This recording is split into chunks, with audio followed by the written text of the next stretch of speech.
everything is moving at this accelerating exponential pace. And we really do need to get ahead of it, because prevention is always going to be better, safer, and cheaper than, waiting it out and trying to react and adapt and just like flail. There's actually, last thing here, there's this really good quote from Kim Cobb, but she's talking about Corona and climate change. And she says, both demand early and aggressive action to minimize loss. Only in hindsight will we really understand what we gambled on and what we lost by not acting early enough. And like, you can see that right now with coronavirus, and you're going to be able to see it. It's only going to be magnified with climate change, which is an era. Like, this is like a whole 21st century problem. Yeah. I mean, I think the thing that's scary is, I've had friends who seem very, very healthy be diagnosed with late stage cancer. And, sometimes you can feel healthy and look healthy, feel like you're going along just fine. And then all of a sudden, when you start to get symptoms, it's too late.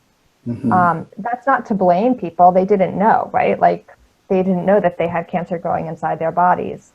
But I think you can blame our society for not acting, because we've gotten the diagnosis again and again and again and again. And then people are saying, well, I feel healthy. I mean, I have plenty of friends who feel 100% healthy when they get their cancer diagnosis, but they do not say, I feel totally healthy. I'm going to just go about my life exactly the way I was going about it before. At least not my friends. They do something about it. Yep. And that's the situation we're in now. I mean, we're no longer at that stage, actually, where we are not seeing symptoms. As you just said, record-breaking heat, record-breaking precipitation, record-breaking, et cetera, et cetera, et cetera. I think all of us now, in our common perception, are seeing signs all around us of the changing climate and atmosphere. So we don't need to just trust the experts anymore. Like, we can see ourselves, but we need to make that connection and act the way we would act. Not only ourselves, maybe we wouldn't take care of ourselves, but if our child was diagnosed with cancer, what would we do? She could be running around acting happy, but we would want to give her some treatment. And this is the thing that is really frustrating, is that we got this diagnosis on climate change decades ago. I know that James Hansen testified in front of Congress in 1988. I was born in 1991.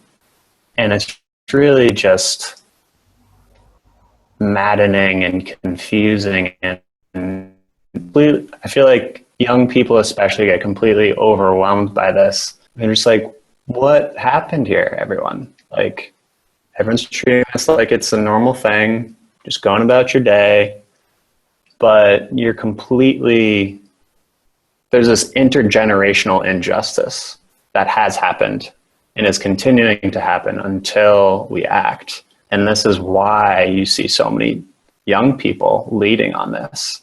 And thank goodness for it, because we're starting to wake other people up to the reality, the truth, the science, like we talked about earlier, of what's going on here.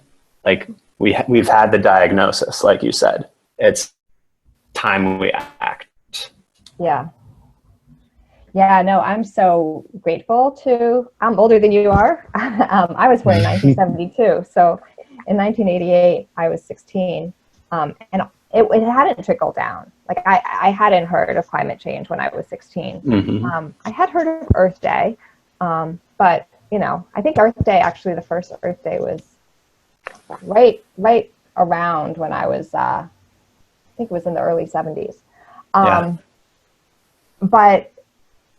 But actually, it was hearing Greta Thunberg talk. I think it was at her speech at Davos, January of, I guess it was 2019. And it was my son who said, hey, have you seen this young girl talking? Superstar. And, yeah. So it was actually, the younger generation, and Greta said, what have all the adults been doing my whole life? And I listened to it. I was like, I am one of those adults. What have I been doing my whole life? Okay, I feel bad about that. But now I have to do something. Yeah. I mean, on some climate activism and was thinking about the environment, but I hadn't really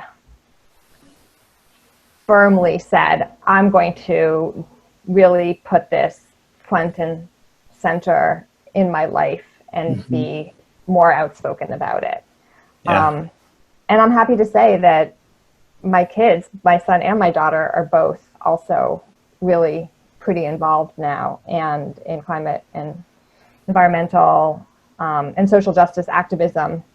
And I feel like I'm following their lead to some extent.